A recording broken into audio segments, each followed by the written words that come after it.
गति पाकर ही मुझको जीना आया है। तेरी शरणागति पाकर ही मुझको जीना आया है।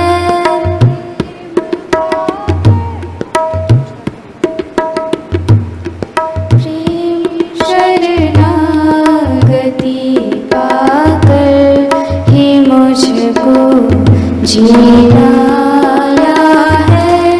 प्रेम पाकर तेरा गुरुवर क्या नहीं मैंने पाया है। तेरी शरणागति पाकर ही मुझको जीना आया है। सुमन के शुद्ध भावों से मुझे तुमने निहारा है। सुमन के शुद्ध भावों से मुझे तुमने निहारा है। कभी जो डगमगाए तो दिया तुमने सहारा है। कभी जो डगमगाए तो दिया तुमने सहारा है।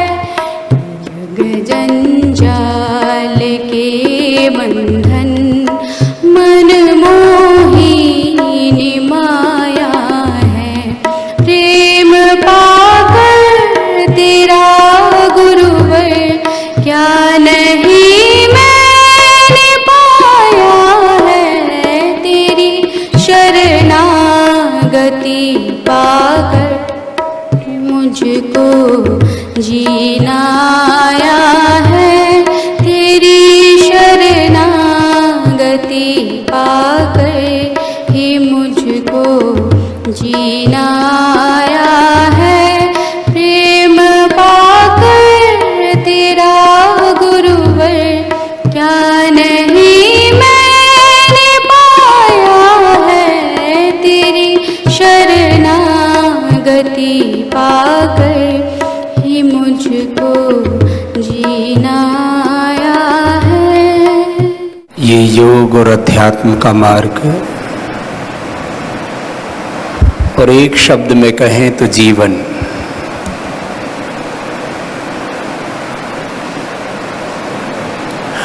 यद्यपि आप सब भाई बहन कुछ 10-11 वर्षों से, कुछ पिछले 5-7 वर्षों से सबसे पतंजलि योगपीठ में आए हैं। जीवन दर्शन नाम की जो पुस्तक है उसमें जीवन के कुछ बड़े सत्यों को हमने कई बार कहा है। आज जिस संदर्भ में मुझे कहना है वो ये कि जीवन क्या है और उसमें एक सन्यासी की भूमिका क्या होती है। यद्यपि पहले भी मैंने कई बार इस बात को कहा है कि पूरे विश्व में भारतीय धर्म दर्शन अध्यात्म संस्कृति वेद परंपरा ऋषि परंपरा उसकी उत्तराधिकारी संस्था के तौर पर हम हैं और किसी से तुलना करना हमारा ध्येय नहीं है। लेकिन यह भी सत्य है कि जिस प्रामाणिकता के साथ,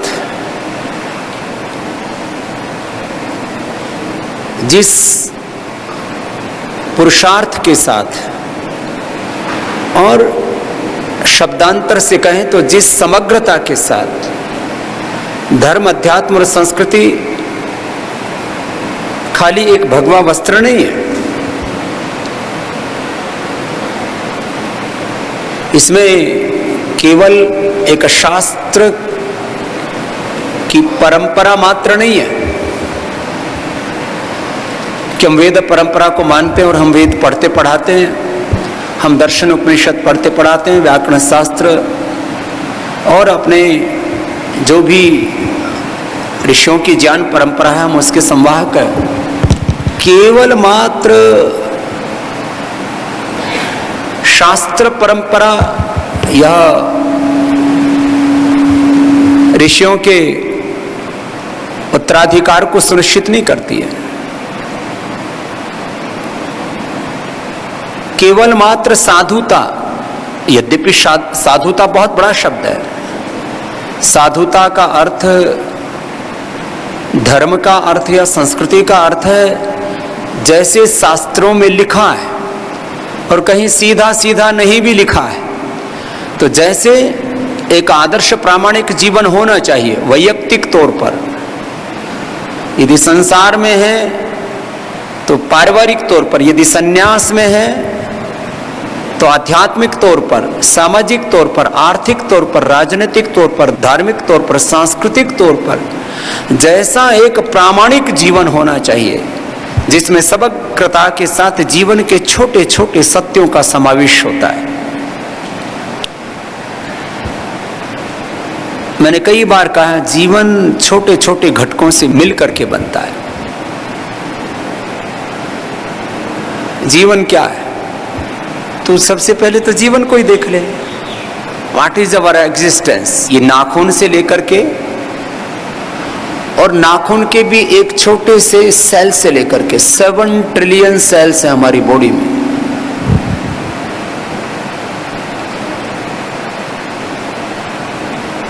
नाखून भी हमारा है, व्यक्तित्व है, हमारा शरीर है। ये अंगुली भी है, अंगूठा भी है, ये हाथ है, ये पैर है। पैरों में भी एक एक आर्टरी है, वेन है, मसल्स हैं, बोन्स हैं, पूरा स्ट्रक्चर है, सप्त धातुओं का संघात है। This body is the composition of 5 elements. और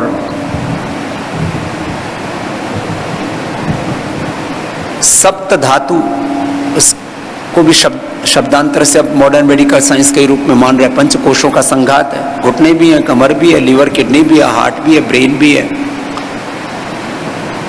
तो जैसे हमारे शरीर में करोड़ों घटक हैं, अरबों खरबों हैं, मैंने कहा 37 ट्रिलियन सेल्स हैं ह्यूमन बॉडी में। किसी में 50 भी है, किसी में थोड़े बहुत कम ज्यादा भी है। तो मनुष्य के जीवन का बोध कि मैं कौन हूं, मेरी शक्तियां क्या हैं और मैं उसका क्या उपयोग कर सकता हूं। तो मैं आज यदि केवल सन्यास के बारे में बात करूं तो सन्यासी कौन? जो मनुष्य के इस जीवन को सर्वाधिक जो पहचानता है और ईश्वर प्रदत्त इस मनुष्य जीवन में जो प्रकृति प्रदत्त, ईश्वर प्रदत्त जो भी उसके लिए शब्द प्रयोग करें, यदि पदार्थ की दृष्टि से बोलेंगे तो प्रकृति प्रदत्त कहेंगे, यदि ऊर्जा की दृष्टि से बोलेंगे तो ईश्वर प्रदत्त कहेंगे। ये शाब्दिक भेद कोई नास्तिक और आस्तिकता का विभाजन नहीं है, लेकिन ये सत्य है कि सन्यासी वो होता है जो ईश्वर प्रदत्त सामर्थ्य को अधिकतम जानता है। पूरा जानने वाला तो अभी तक कोई दावा कर ना सका है, तो मैं क्यों ऐसा कहूं कि मैं पूरा जानता हूं, या पूरा कोई जान सकता है। जब सब कुछ जान लिया जाता है वहां तो इस जगत का रहस्य और जगत की रचना ही व्यर्थ हो जाती है, क्योंकि अभी तक मनुष्य के एक सेल के बारे में 2 चीजें अभी तक पूरी दुनिया को नहीं पता है। मैं कई बार कहता हूं we can not create a single cell of body और सिंगल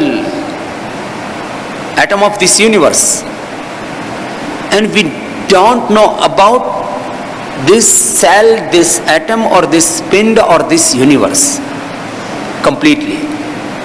हम नहीं जानते हैं, we don't know completely about this existence. हम जितना जानते हैं वो 2, 4, 5% है, 10% है, कुछ मायनों में वो 20, 25, 50% भी हो सकता है।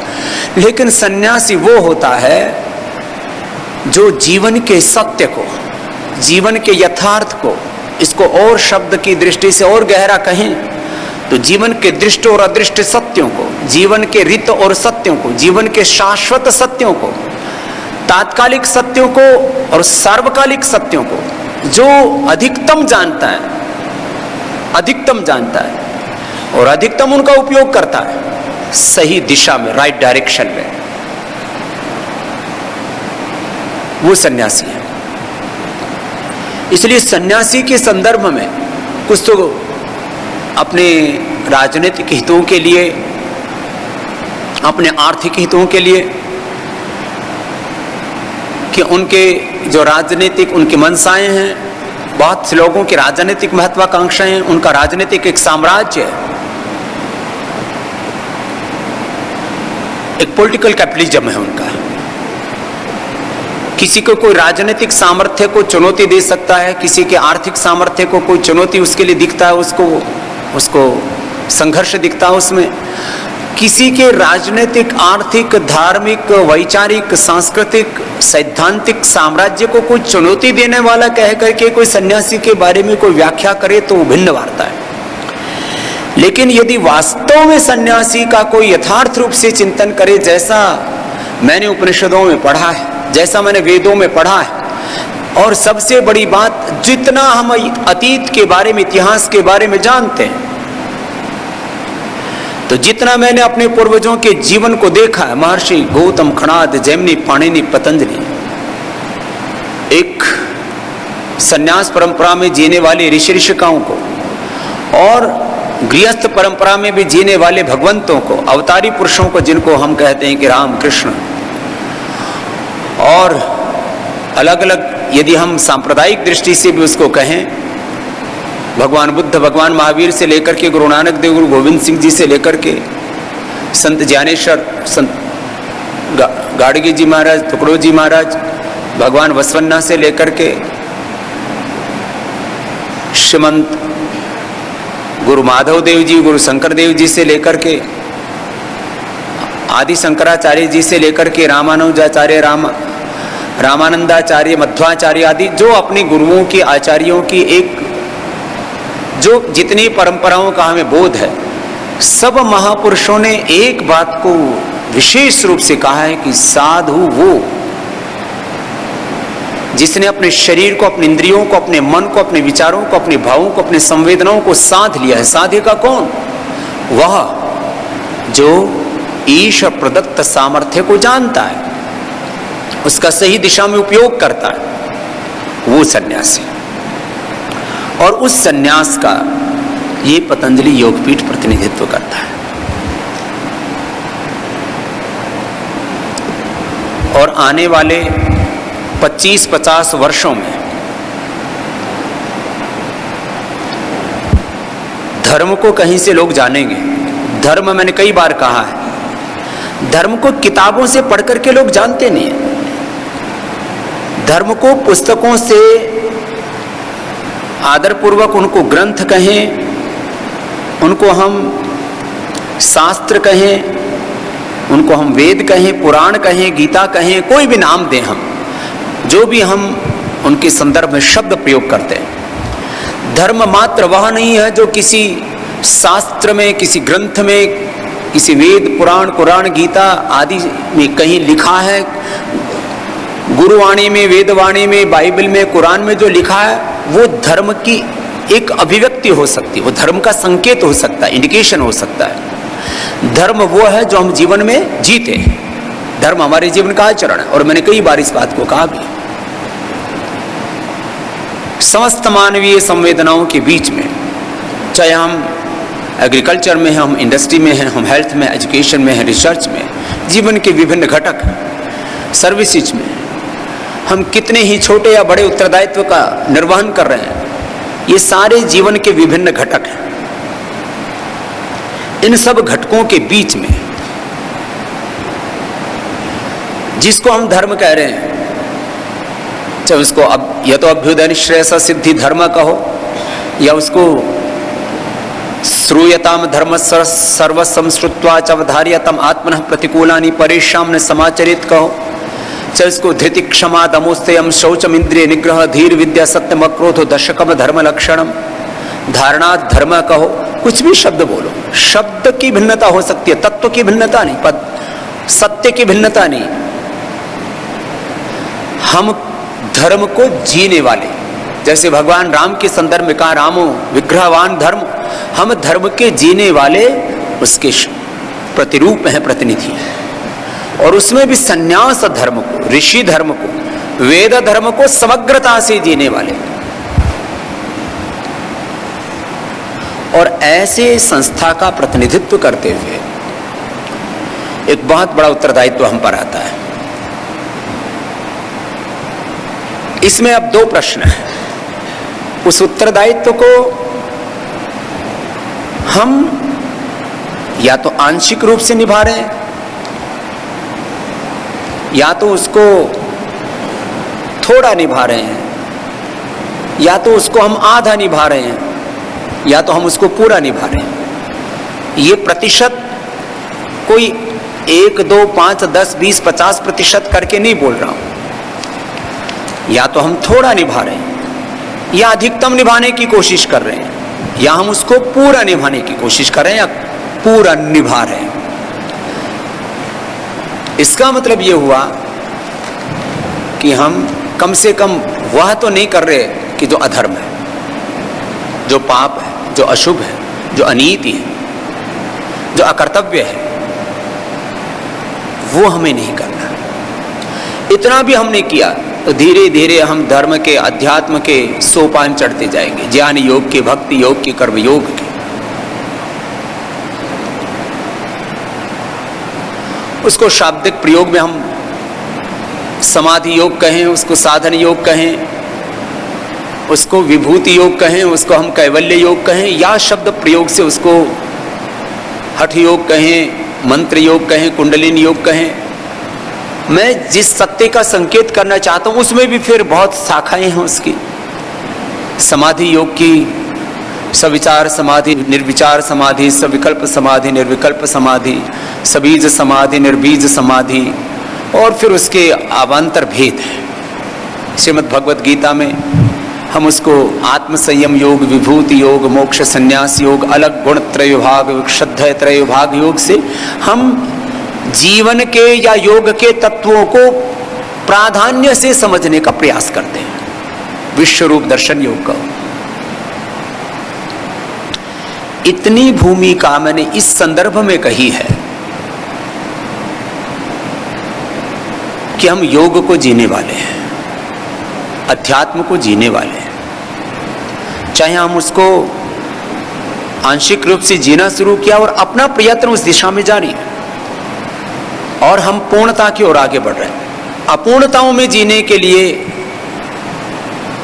कोई गुंजाइश नहीं है। इसलिए मैंने कई बार कहा है, मैं आप सबको कम से कम विधि और निषेध के दो ध्रुवों में 100% विधि में देखना चाहता हूं, निषेध में नहीं। कर्तव्य में देखना चाहता हूं, अकर्तव्य में नहीं। धर्म में देखना चाहता हूं, अधर्म में नहीं। पुण्य में देखना चाहता हूं, पाप में नहीं। देवत्व में देखना चाहता हूं, असुरत्व में। दैवी संपद में देखना चाहता हूं, आसुरी संपद में नहीं। अब विधि के चरण हैं, विधि के भी चरण हैं, इसके भी सोपान हैं। हम चढ़ते जाएंगे, एक दिन बढ़ते जाएंगे। एक गृहस्थ के घर में आज के युग के परिप्रेक्ष्य में अधिकतम 2 से 4 संतानें होती हैं, और वो उन्हीं संतानों से अपने वंश परंपरा को आगे बढ़ाता है। आज जितने बच्चे मुझे उपलब्ध हैं, मैं इस बात का कई बार मूल्यांकन करता हूं,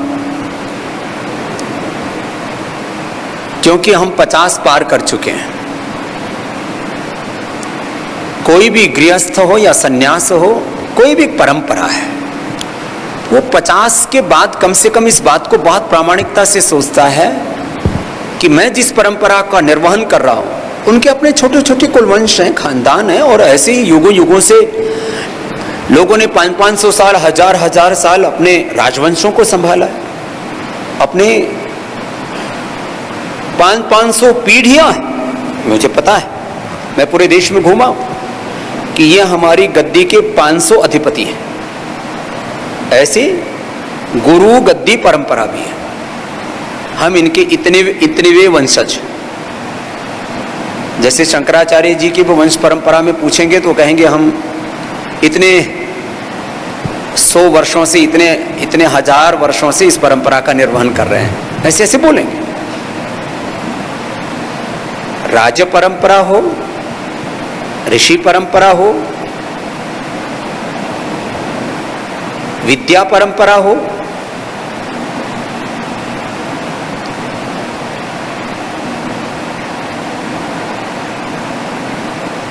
आज पूरी दुनिया में धर्म और अध्यात्म की सबसे समर्थ परंपरा।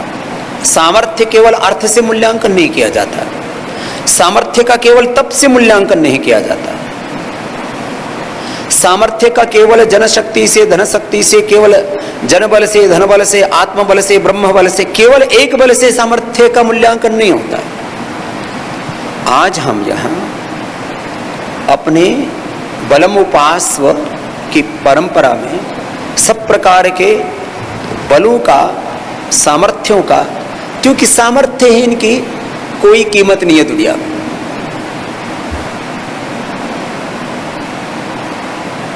मैं एक दिन कोई बीबीसी का प्रोग्राम देख रहा था।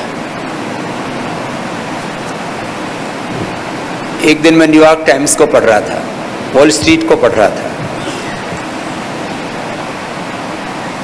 टाइम्स मैगजीन को पढ़ रहा था,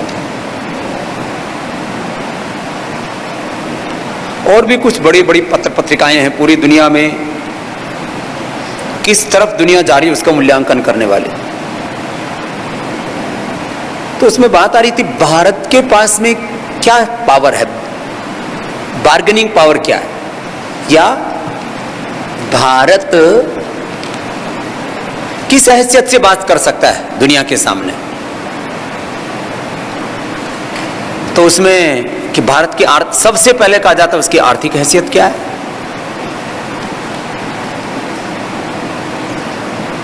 फिर बोला जाता है कि उसके पास में नॉलेज, साइंस, टेक्नोलॉजी, इनोवेशन क्या है, इन्वेंशन क्या है। अगली बात कही जाती है उसके पास सैन्य शक्ति क्या है। अगली बात कही जाती है कि वहाँ टैलेंट कितना, प्रतिभाएं कितनी है। किसी भी देश के मूल्यांकन में ये 5-7 बातें होती हैं। उस देश की सामूहिक शक्ति क्या है, रिसोर्सेज कितने उस देश के पास में, और सबसे बड़ी बात उस देश में एकता कितनी है, यूनिटी कितनी है, वननेस कितनी है। Unity, oneness, coexistence, harmony, happiness. उस देश में खुशहाली कितनी है, उस देश में सामर्थ्य कितना है। तो ऐसी चीजों को देखते हैं। तो आज मैं कोई आत्मश्लाघा के लिए इस बात को नहीं कह रहा हूं। जितना समर्थ एक संस्था के तौर पर, एक संगठन के तौर पर, राष्ट्रीय और वैश्विक तौर पर धर्म का समग्रता से निर्वहन करते हुए कोई एक सबसे बड़ा उत्तरदायित्व किसी पर है, या मैं कहूं उसको एक निर्णायक उत्तरदायित्व किस पर है, तो वह निर्णायक उत्तरदायित्व आज पतंजलि के ऊपर है, स्वामी रामदेव के ऊपर है, श्रद्धेय आचार्य श्री के ऊपर है। फिर मैं देख रहा था और मैंने कई बार इस बात का संकेत किया है कि जिस उत्तरदायित्व में आज हूं, मैं कम से कम 5 अपने सन्यासी भाइयों को और 5 अपनी सन्यासिनी बहनों को मैं इस रूप में देखता हूं कि जिस तरह से योग के संदर्भ में, मैं जीता हूँ और लोग मुझसे अपेक्षा करते हैं। उस तरह से मुझे अभी 1-2 सालों में कम से कम 3 से 5 हमारे सन्यासी भाई और हमारे आचार्य गणों में से कुछ अभी श्वेत वस्त्रों में भी हैं, आचार्य बहनें भी हैं, कम से कम 3 से 5 भाई, कम से कम 3 से 5 बहनें, उनको मैं अभी 1-6 महीने में कुछ का शिक्षा का उत्तरदायित्व तो उसको बीच में नहीं छोड़ना चाहता। कई बार ऐसी संस्था में बात उठती है कि स्वामी जी आप इनको पढ़ाओ भी, साथ साथ में इनको सेवा में भी लगा दो। मैंने कहा पढ़ते समय केवल विशेष रूप से शिक्षा अथवा सामान्य रूप से कुछ कुशलताएं, जो मैं कहता हूं कि यहाँ बेसिक जो स्किल है संगीत का, वो सब में होना चाहिए। संगीत का बेसिक स्किल, क्योंकि यदि आपको करोड़ों में अपने साथ में लोगों को जोड़ना है तो बिना संगीत के आप नहीं जोड़ सकते हैं।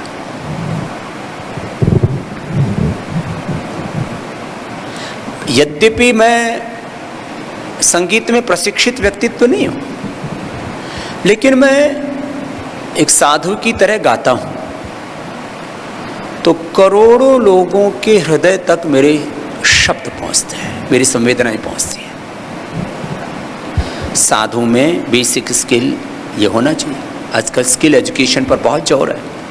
हम आपको वेद शास्त्रों की शिक्षा दीक्षा देते हुए भी कहते हैं संगीत का स्किल सब में हो। बहनों ने इसमें विशेष पुरुषार्थ किया है, भाइयों में भी मैंने इस बात को जिस दृष्टि के साथ मैं आपको कहता हूँ उसको शायद उतना ग्राह्यता उसमें नहीं आ पाई, इसलिए कुछ ने उसको स्वीकार किया, किसी ने उसको सीखा भी, और कुछ उसमें कि इसकी क्या ज़रूरत है, नहीं इसकी भी ज़रूरत है। संगीत का, योग का स्किल बहुत बड़ा स्किल है। योग is the ultimate skill. If you are a yogi, so you can do each and everything in your life, or you can do each and everything in this universe. This is the ultimate skill. ये इतना बड़ा skill है। इसमें खाली यौगिक व्यायाम, आसन, प्राणायाम, ध्यान ही नहीं, योग का अभ्यास अलग चीज़ है और योग का जीना भी अलग चीज़ है। योग का स्किल तो ये तो बहुत बड़ा है। फिर कुछ इंडस्ट्रियल स्किल, कुछ सर्विसेज के स्किल्स हैं, वो अभ्यास के बाद आप में प्रतिष्ठित हो जाएंगे।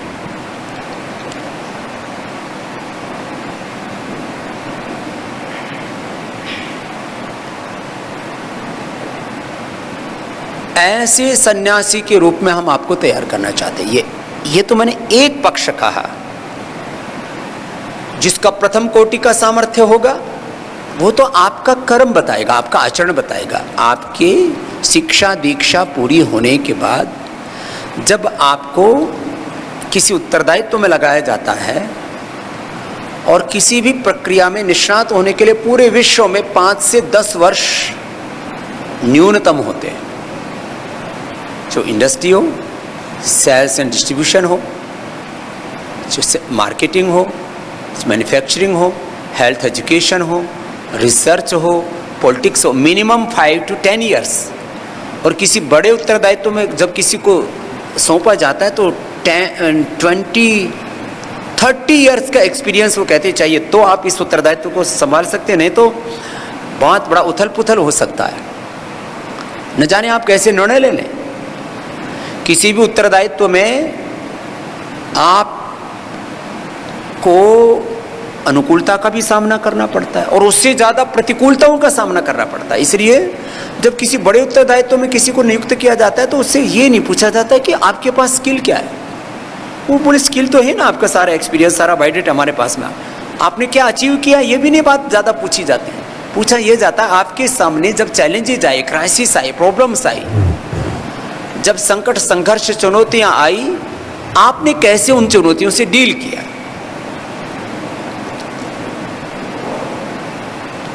जब आप किसी कार्य में प्रवृत्त होते हैं, किसी भी सेवा में प्रवृत्त होते हैं, तब वहाँ जिंदगी भी होती है, वहाँ आपको मौत भी देखनी पड़ती है, वहाँ आपको युद्ध भी देखने पड़ते हैं, वहाँ आपको शांति भी देखनी पड़ती है, वहाँ आपको क्रांति भी देखनी पड़ती है। इस संस्था में सैकड़ों कार्यकर्ताओं, जिला स्तर से सैकड़ों से तो मैंने बात की है, उनको जिनको मैंने पर्सनली एड्रेस किया है, सैकड़ों कार्यकर्ताओं की, किसी की सेवारत रहते हुए, किसी का आकस्मिक निधन होते हुए, जिसमें हमारे जिले और राज्य के प्रभारियों से लेकर के किसी के एक्सीडेंट में, किसी की कैंसर में, किसी की हार्ट अटैक में, राजीव भाई जैसे,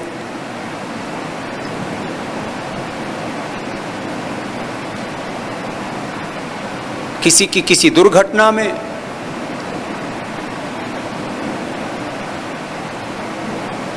हमने जिंदगी भी देखी है, हमने मौत भी देखी है, हमने संघर्ष भी देखे हैं, हमने आमने सामने के युद्ध भी देखे हैं,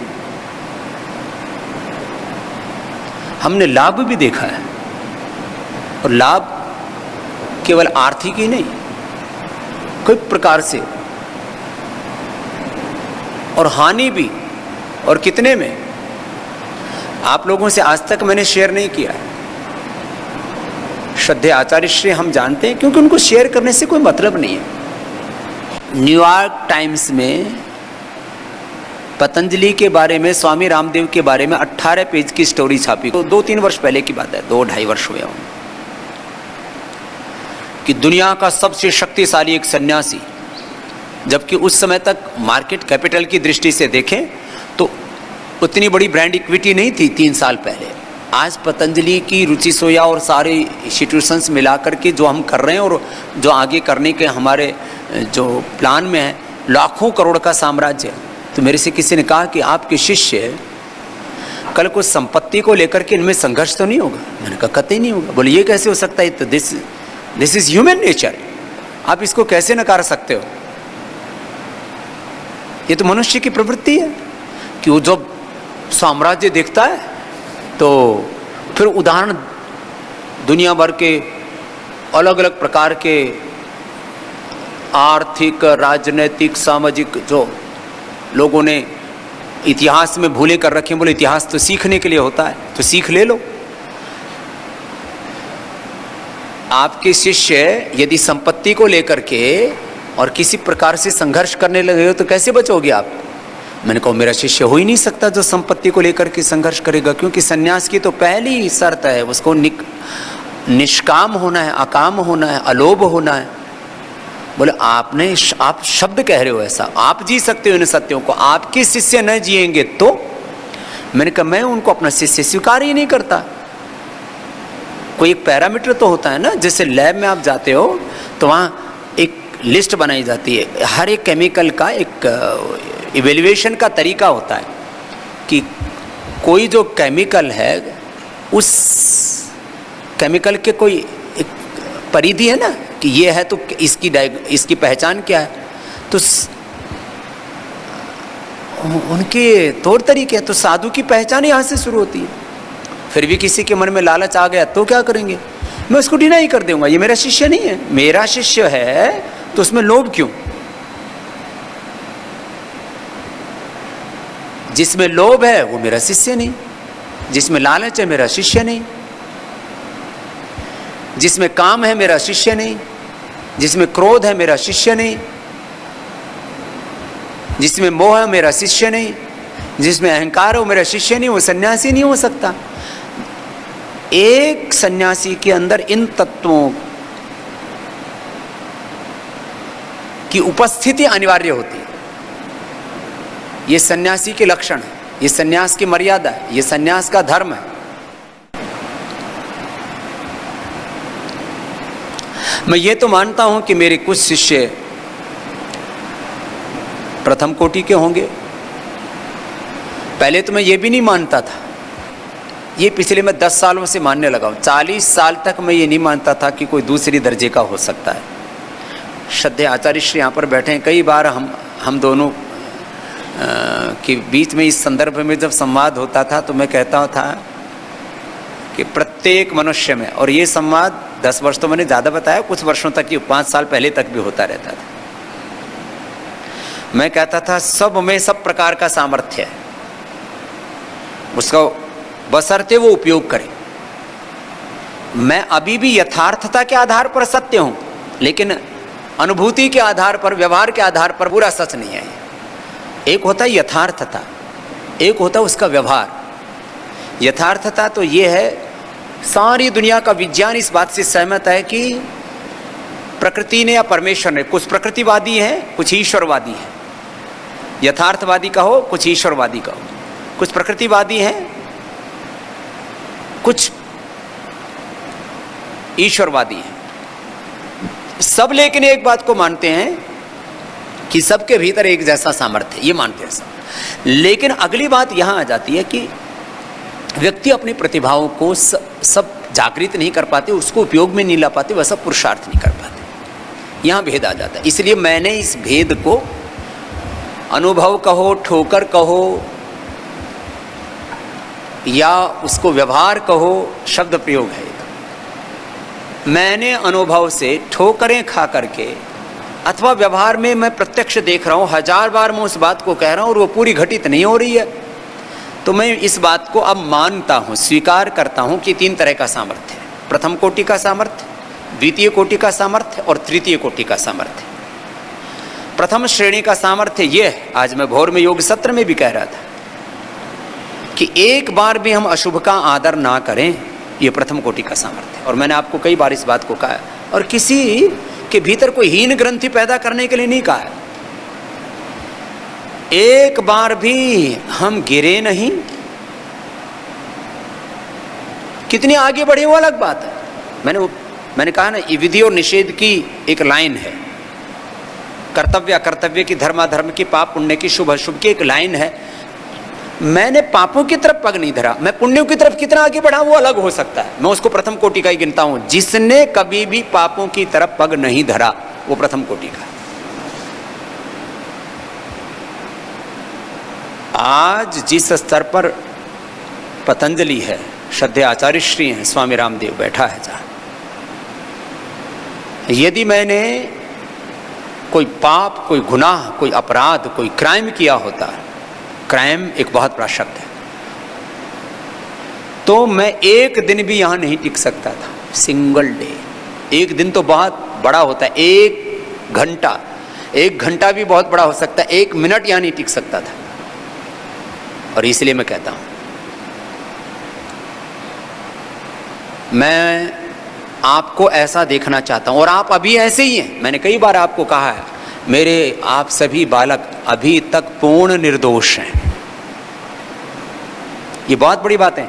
आपका व्याकरण शास्त्र पढ़ना, दर्शन शास्त्र पढ़ना, वेद शास्त्र पढ़ना, आपके अंदर अलग अलग कुशलताओं का विकसित होना, अलग अलग प्रकार के सामर्थ्य का विकसित होना, ये दूसरे दर्जे की बात है, ये पहले दर्जे की बात नहीं है।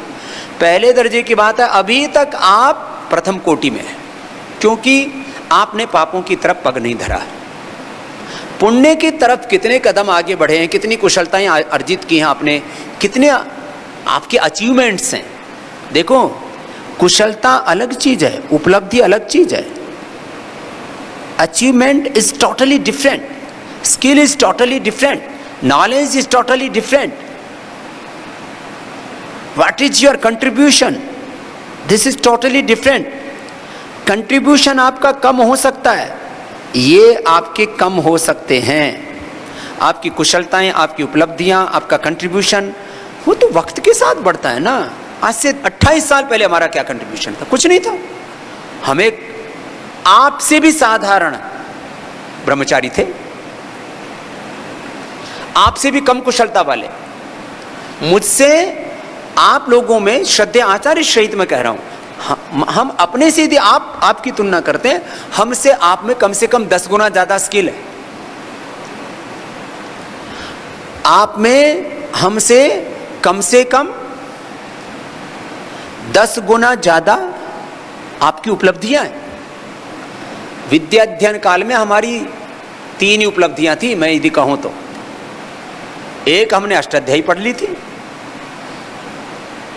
और वो भी पंचोपदेश जिस तरह से मैं आपको अभी याद करवाता हूँ और आपको पढ़ाता हूँ, क्योंकि जो मैंने अर्जित नहीं किया वो मैं आपसे पूरा अर्जित करवाना चाहता हूँ। मैंने व्याकरण शास्त्र पढ़ा है लेकिन पंचोपदेश पूरा नहीं किया। हमको ये बताया गया गुरुकुल में 2 ही चीज़ें याद की जाती हैं, अष्टाध्यायी धातु पाठ, वो याद कर ली। फिर एक दिन किसी ने बोला कि उनादि कोश भी याद किया जाता, तो वो भी एक दिन बैठ करके ऐसे 1-2 घंटे में याद कर लिया। फिर किसी ने एक दिन बोला कि वो जो है लिंगानुशासन भी याद कर लो, तो वो भी याद कर लिया। किसी ने एक दिन बोला फिट सूत्र भी याद कर लो, तो वो भी याद कर लिया। लेकिन उसको ऐसे नहीं याद किया था इतनी प्रामाणिकता से जैसे आपको करवाते हैं। जैसे आपको हमने दर्शन याद करवाए, हमारे गुरुजी ने एक बार भी हमको दर्शन के बारे में बात ही नहीं की, एकदम स्पष्ट बोलते हैं। कभी गुरुजी ने 5-6 दर्शनों के नाम हमको नहीं बोले, सांख्य, योग, न्याय, वैशेषिक, वेदांत, मीमांसा। हमको 5-6 दर्शनों के नाम हमारे गुरुमुख से हमने नहीं सुने। आपको तो यहाँ 5वीं 7वीं कक्षा के बच्चों को, कुछ 8वीं क्लास के बच्चों को 5 दर्शन याद है, हमसे ज्यादा है आप विद्या में। विद्या की कुशलता आपकी ज्यादा है हमसे, आपकी वक्तृत्व की कुशलता हमसे ज्यादा है। हमको तो 2-3 मिनट में भाषण पूरा हो जाता था, उसके बाद लगता था बोले क्या। ब्रह्मचर्य का अर्थ है अपने शरीर, इंद्रियों और मन पर पूर्ण संयम, और ब्रह्मचर्य का अर्थ है बलवान होना, तेजस्वी होना। चौथा वाक्य बोलने को नहीं आता था। एक बार एक आचार्य हैं, अखिलेश आचार्य जी उनका नाम है, वो आए, वाकवर्धिनी सभा रखी हुई थी, हम भी उसमें बोलने वालों की लिस्ट में थे। मैं बोला और 5 वाक्य बोलने के बाद ब्रह्मचर्य पे भाषण था इसलिए मुझे याद है। फिर चुप हो गया, बोले ब्रह्मचर्य आपका समय 5 मिनट है। मैंने कहा 5 वाक्यों में बात पूरी होगी तो ब्रह्मचर्य तो इतना ही है, उससे बाकी भाषणबाजी है। बोले ठीक रहा ब्रह्मचारी, बैठो, आप अच्छे कुशल वक्ता नहीं है। अच्छा, हम उस समय हमारी भाव चेतना थोड़ी भिन्न थी, हमको बोलने वाले लोग बहुत अखरते थे। मैंने कहा ये बहुत बकबक करते रहते हैं, क्योंकि हमारे साथ में रहने वाला, अब उसका नाम लेना ठीक नहीं है, वो इतना भाषण देता था और छिपकली से डरता था। 1857 की क्रांति के सारे उपदेश वो पढ़ता था। मैंने कहा ये जो रोज भाषण पढ़ता, ऐसा भाषण हमको नहीं सुनना। हम उस समय जिस समय वो किताब पढ़ता था, गाय का गोबर उठाया करते, गाय का दूध दुआ करते या झाड़ू लगा लिया करते। हमने एक बार भाषण नहीं सुना, और बोलता था तब क्या लच्छेदार उसकी भाषा होती थी। एक बार बीच में आचार्य जी के पास में आया था नौकरी के लिए, तो आचार्य जी ने उसको नौकरी भी दे दी, लेकिन अब उसकी आचार्य जी ने उसको 50,000 प्रॉमिस कर दिया, उसकी 30,000 की अब नौकरी छूट गई, 20,000 रुपये की नौकरी करने के लिए तैयार है। हम कहते थे हमको महर्षि दयानंद जैसा बनना। फिर एक कोई तो और भी बेचारे की बुरी हालत, वो रिक्शा चला रहा है, 5-7 बच्चे पैदा कर ले, बोला हम रामकृष्ण बनेंगे। राम और कृष्ण भी तो गृहस्थी थे, हम इस धरती पर ऋषिकाएं पैदा करेंगे। मैंने कहा खुद तो हो ले पहले। खैर, भाषण दोनों ही बहुत अच्छे देते थे, दोनों के नाम नहीं बोल रहे हैं। मैं बात आपसे ये कहना चाहता हूँ, आप में हमसे ज़्यादा 10 गुना ज़्यादा कुशलताएं, 10 गुना ज़्यादा आपकी उपलब्धियाँ, आपका कंट्रीब्यूशन है, और आप में बहुत दिव्यता और पवित्रता है। इसलिए मैंने कहा मैं आपको प्रथम कोटि का साधु, सन्यासी, प्रथम कोटि का आचार्य, प्रथम कोटि की आपको साध्वियाँ, ब्रह्मचारिणियाँ, ब्रह्मचारी मानता हूँ, हृदय से मानता हूँ। स्वप्न में भी मुझसे कोई स्वप्न में भी उठा करके पूछेगा आपके ब्रह्मचारी कैसे हैं, तो मैं यही कहूँगा प्रथम कोटि के। मेरा कोई नार्को टेस्ट करे और पूछे एक ब्रह्मचारी का नाम लेकर के जिनका नाम मुझे कंठस्थ है या नाम नहीं भी कंठस्थ है, तो आपके ब्रह्मचारी कैसे, तो मैं कहूँगा प्रथम कोटि के। मेरे दिमाग में फिट है। कोई वाणी व्यवहार की छोटी मोटी भूल हो जाती है, उसकी तरफ ध्यान दिलाना, ये आपके व्यक्तित्व को पर कोई प्रश्न चिन्ह नहीं होता है। प्रथम कोटि के हो आप, और मैं आपको ऐसा देखना चाहता हूँ और आप ऐसे हो सकते हो। लेकिन कुछ लोग मेरी बात से सहमत नहीं है, वो कहते हैं स्वामी जी प्रथम कोटि के कैसे, ये तो भूल तो हो जाती है। ये भूल होना छोटी वाणी व्यवहार की कोई, ये मन के स्तर पर भूल होना, वाणी के स्तर पर कोई भूल हो जाना, व्यवहार के स्तर पर कोई भूल हो जाना, ये पाप नहीं है, ये अपराध नहीं है। ये तो कहते हैं जब साधु का चित्त पूरी तरह से दग्ध बीज और निर्बीज हो जाता है, निर्बीज समाधि को उपलब्ध हो जाता है, तब जाकर के ये बीज खत्म होते हैं। तो कौन कहता है कि जो है आप प्रथम कोटि के नहीं हैं। तो मैं तो आपको प्रथम कोटि का ही मानता था, मानता हूँ और मानता रहूँगा। किसी से कोई सामान्य मन के स्तर पर कोई विचार आ गया, कोई विकार आ गया, वाणी के स्तर पर कोई भूल हो गई, आपने किसी से कुछ कठोर आवाज में बात कर ली, क्योंकि वाणी के 4 दोष कहे जाते हैं: मिथ्या भाषण, कठोरतापूर्वक भाषण, निंदा करना और असंबद्ध वार्ता करना। हो सकता है कभी वाणी का दोष हो गया, हो सकता है कभी व्यवहार का दोष हो गया, हो सकता है कभी आहार का दोष हो गया हो। 1-2 बार तो मुझसे भी हुआ है, याद करता हूं तो 99%, 1-2 बार कहूं या 1%, कभी मैंने भी थोड़ा सा खा लिया तो फिर मेरा पेट थोड़ा जैसे मुझे दिखता है तो अगले दिन फिर मैं कहता हूं भाई, या कभी किसी की प्रसन्नता के लिए खा लिया, लेकिन मैंने लालच नहीं किया। वाणी के स्तर पर मैंने प्रयत्न किया कि मुझसे भूल के भी भूल ना हो। व्यवहार के स्तर पर भी मैंने प्रयत्न किया, आहार के स्तर पर भी, विचार के स्तर पर भी, स्वभाव के स्तर पर भी, व्यापार के स्तर पर भी। पूरा जीवन का जो कुछ हम कर रहे हैं इसको व्यापार या प्रपंच ही कहते हैं। जो कुछ हम कर रहे हैं, आप तो व्याकरण शास्त्र पढ़ते तो व्यापार का मतलब व्यवहार है शब्द आता। मैं आपको प्रथम कोटि का मानता हूं, द्वितीय कोटि के वो हैं और वो भी इस सन्यास के मार्ग पर जी सकते हैं कि जिनसे कोई बड़ी भूल भी हो गई, माना नहीं होनी चाहिए। मन के स्तर पर जो भूल होती है और सामान्य वाणी व्यवहार की भूल होती है, उसको अपराध नहीं माना है। माना कि आपने किसी की हिंसा कर दी, किसी को हाथ उठा के मार दिया, या आपने चोरी कर ली, ऐसा भी कोई अपराध हो गया तो कहते हैं ये उससे भी आदमी उभर सकता है, दूसरी बार उसको ना करे। इसलिए पूरी दुनिया में जो कानून बने हुए हैं उनमें भी आदतन जो अपराधी होते हैं उनको खूंखार अपराधी ऐसा कह करके बोला जाता है।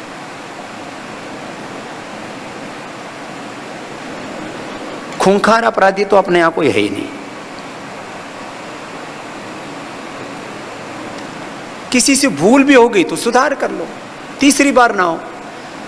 तीसरी श्रेणी आती है कि बार बार भूल हो जाती है, कोई बड़ी भूल नहीं, बड़ा अपराध नहीं, कोई भूल वाणी व्यवहार की बार बार हो जाती है तो प्रायश्चित कर लो। तो क्योंकि जीवन के 3 स्तर हैं, 3 श्रेणियां तो मैंने ये पवित्रता की कही हैं। एक वो जीवन है जिसमें हम खुद खुश रहते हैं, परिवार के 2, 4, 5, 10 लोग होते हैं, उनको खुशियां बांटते हैं। दूसरा वो स्तर है जहां हमारा दायरा थोड़ा बड़ा हो जाता है, हम हजारों या लाखों लोगों को खुशियां दे सकते हैं। जिस सोपान पर हम बैठे हैं, यहां हम करोड़ों लोगों को स्वास्थ्य, सुख, समृद्धि, शांति, पवित्रता, दिव्यता देने वाले उत्तरदायित्व में बैठे। ये जीवन का उन्नत स्तर है और कुछ लोगों को तो ऐसे जीना ही चाहिए और मैं ऐसा मानता हूं।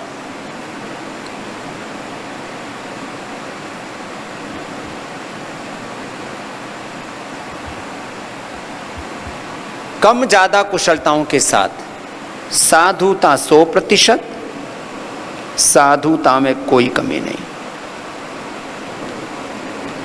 और कम ज्यादा कुशलताओं के साथ आप सब इन उत्तरदायित्वों को निर्वहन करने में सक्षम हैं। कुछ प्रथम कोटि का दायित्व निर्वहन करेंगे, कुछ उनके सहयोगी होंगे। ये ऐसा एक, और इसको हमें स्वीकार कर लेना चाहिए। प्रयास करो प्रथम कोटि का सामर्थ्य अर्जित करने का, कुशलता अर्जित करने की। प्रयास करो विविध प्रकार से आपके भीतर दिव्यता पैदा हो जाए। अब इसमें मैंने कुछ वर्षों से प्रारब्ध शब्द का प्रयोग करना शुरू किया है। मैं स्वभाव से पुरुषार्थ का ही उपासक हूं। मैंने 1% प्रारब्ध को स्वीकार इस रूप में किया हुआ है कि प्रारब्ध अपनी भूमिका निभाता है, लेकिन पुरुषार्थ ही प्रारब्ध बनता है, ये तो सत्य है ही। तो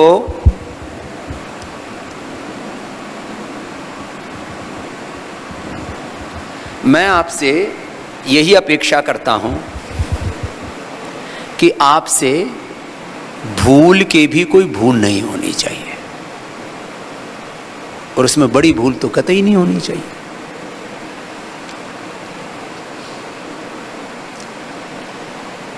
जीवन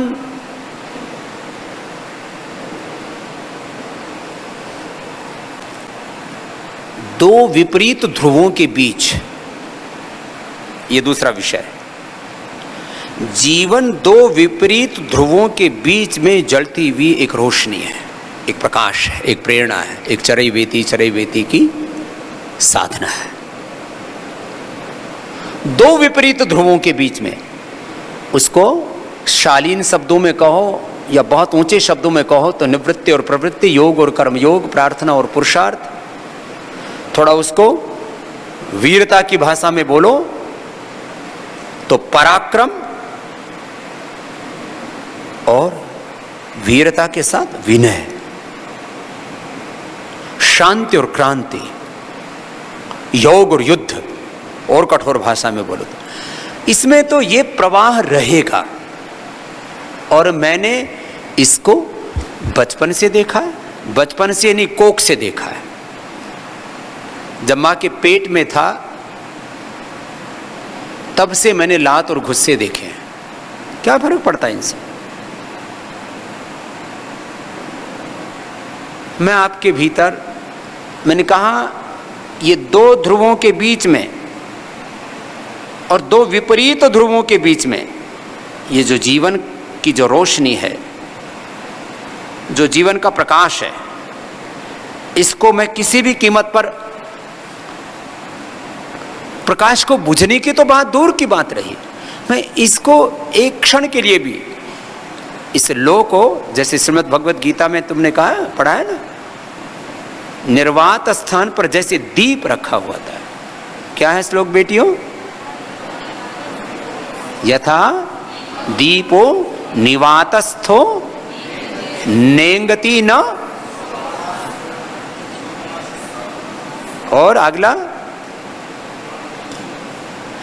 यथा निवातस्थो दीपो, निवात स्थान पर जैसे दीप रहता है ऐसे योगी की ज्योति जलती रहनी चाहिए। और कितनी ज्योति कही? दिव्य सूर्य सहस्र से भवेत युगपत था यदि वहां सदृशी साक्षात भासस्तस्य महात्मा। ऐसी महात्मा के अंदर ज्योति होती है, हजारों सूर्य जितना उसमें प्रकाश होता है। अब ये प्रकाश धीरे धीरे बढ़ेगा। अरे पहले दीप तो बनेंगे, दीप तो बनो ना, सूरज भी बन जाएंगे, क्या दिक्कत है? अब मैं इसको सीधे सीधे दो चार शब्दों में और कहना चाहता हूं। स्वामी रामदेव तुम्हारे सामने है, मैं तुम्हारा गुरु, मैं तुम्हारा माता पिता हूं, तुम मेरे आत्मज आत्मजा हो, मेरी बेटी बेटियां। अपने गुरु की तरह तो तुम्हें जीना ही चाहिए। जैसे मैं कभी भी किसी भी परिस्थिति में, तुमने कभी देखा कि मैंने ये कहा कि अरे इतनी बड़ी संस्था, इतना बड़ा संगठन, इतना बड़ा झंझट, इतना बड़ा संकट मैंने क्यों मोल ले लिया?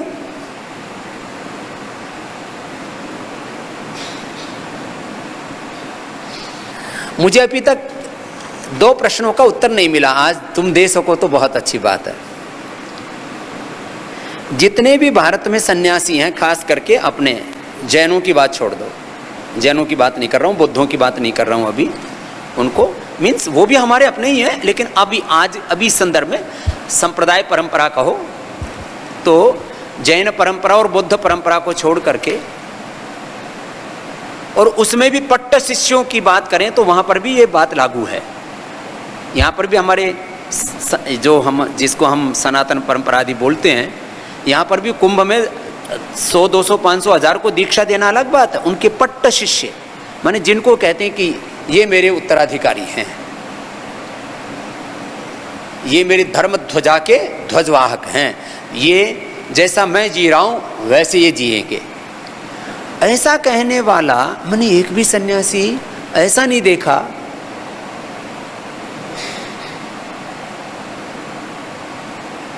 जिसने 100-200 शिष्य तैयार किए। 5-10 भी नहीं मिले, कुछ के 5-10 तो मिल भी गए।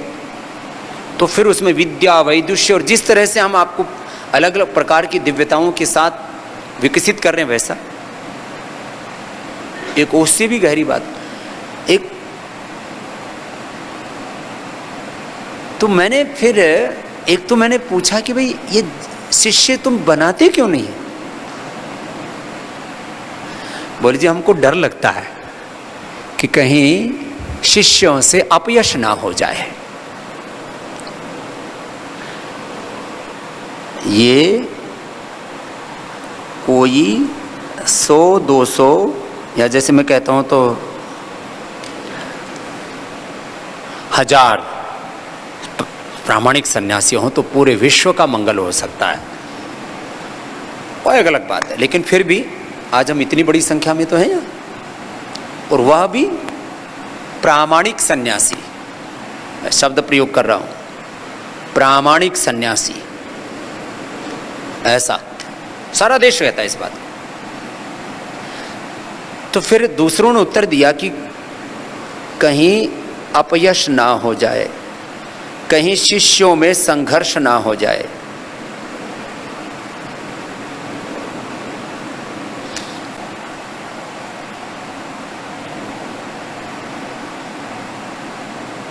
और ये आत्म कल्याण और विश्व कल्याण का कितना बड़ा मार्ग है, आपको इसके लिए तैयार कर रहे हैं। तो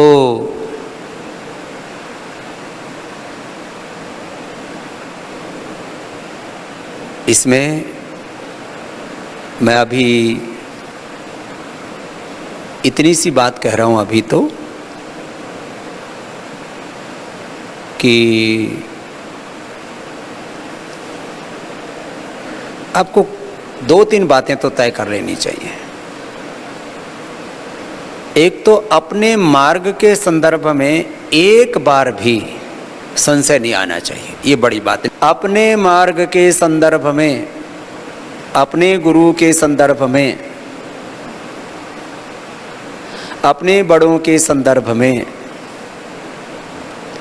अपने ध्येय के संदर्भ में, अपने साधन और अपने साध्य के संदर्भ में, ये शब्द प्रयोग भिन्न है। हमको एक क्षण के लिए भी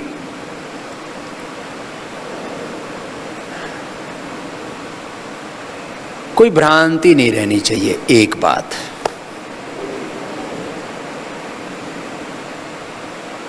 और इसका बहुत बड़ा तात्पर्य है।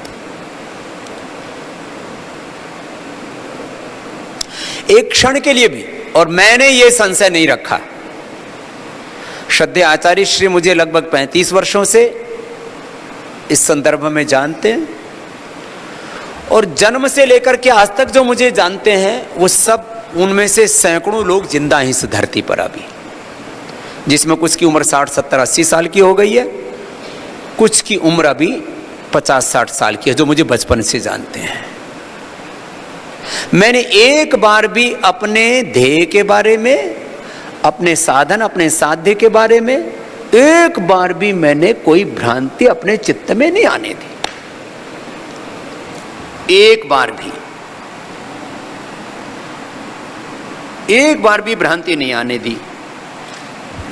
मैंने पहले भी कई बार कहा, जब मैं पूरा अतीत देखता हूं ना, तो एक बार मेरे मन में जरूर आया था गुरुकुल कालवा में पढ़ते समय कि महाभाष्य क्यों पढ़ना। और फिर मैंने ये पूछा तो ज्यादातर के मन में आता है, पढ़ते समय यूं लगता है क्या पढ़ाई करेंगे, सब वेद शास्त्र तो अंदर है, सब सत्य तो अंदर है, और जीवन तो व्यवहार से जीना होता है, तो इतना पढ़ाई लिखाई में जोर क्यों। तो मैंने बाद में पूछा तो 99% लोगों के दिमाग में, या 100% लोगों के बाद में थोड़ा बहुत एक बार आ जाता है, इतना पढ़ाई लिखने से क्या फायदा। बहुत सी दुनिया में जिनने 5-5, 10-10 लाख करोड़ के जिनके साम्राज्य हैं, 8वीं 10वीं पढ़ करके उसका अपने काम में लगे। बोले क्या पढ़ाई लिखाई ज़्यादा करना, जितना ज़रूरत है उतना पढ़ लिया, बाकी जो आवश्यकता होगी उसको पढ़ लेंगे जिस समय ज़रूरत होगी।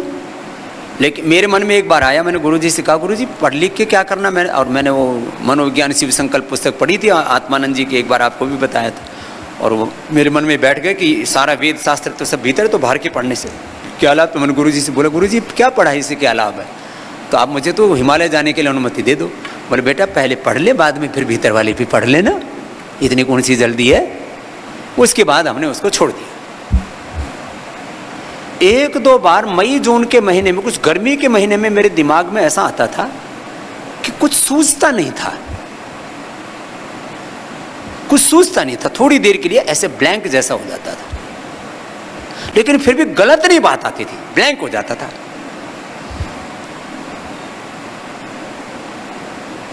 उसके बाद मैंने मतलब ऐसा पूरा अपना संकल्प बना रखा है, कुछ भी गलत आया उसी समय उसको ऐसे भगाया। मैंने कहा खबरदार यदि दोबारा इधर मुंह भी किया तो,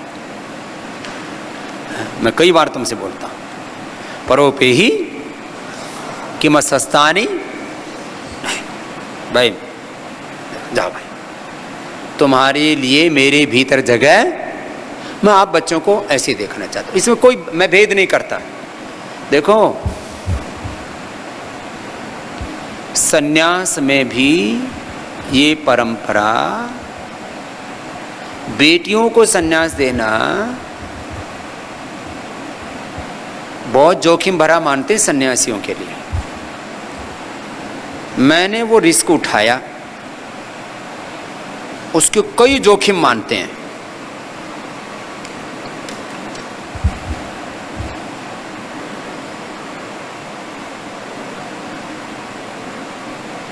मैं उसको नहीं गिना रहा हूं यहाँ।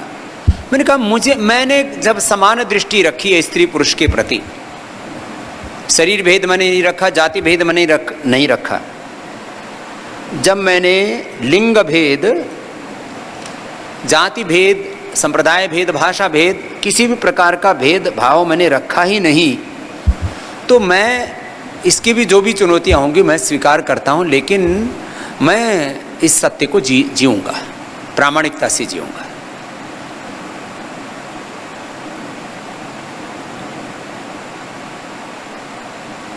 तो मैं ये बात ये कह रहा था कि इस दृढ़ता में कोई कमी नहीं होनी चाहिए, बेटियों में भी और बेटों में भी, भाइयों में, बहनों में। क्यों भाई, क्यों कमी रहनी चाहिए दृढ़ता में? मैं ऐसा मानता हूं अनुभव के आधार पर भी और सारे संसार के इतिहास के आधार पर भी कि बहनों में किसी भी गुण की अल्पता, न्यूनता तो है नहीं, आधिक्य है 1-2 गुणों का।